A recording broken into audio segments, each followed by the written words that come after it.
التذکرہ علامہ قرطبی کی کتاب ہے.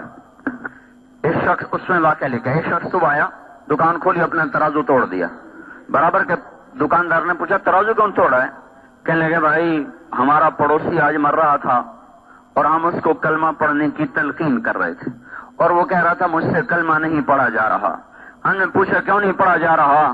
تو اس نے جواب دیا کہ میں جو اپنی دکان پہ ترازو سے چیزیں تولتا تھا, اس کا جو کانٹا ہے وہ میرے حلق میں چھپا پڑا ہے, وہ مجھے کلمہ نہیں پڑھنے دے رہا. اب بتاؤ یہ کیا لے کر گیا؟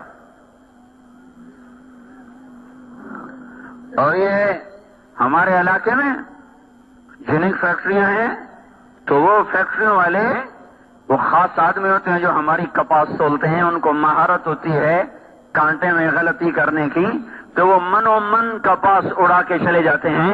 جو جتنا زیادہ اس کانٹے کو چلانے کا ماہر ہوتا ہے اتنی زیادہ وہ ان سے تنخواہ پاتا ہے. ہر 100 من کے پیچھے 5-10 من اڑا دیتے ہیں.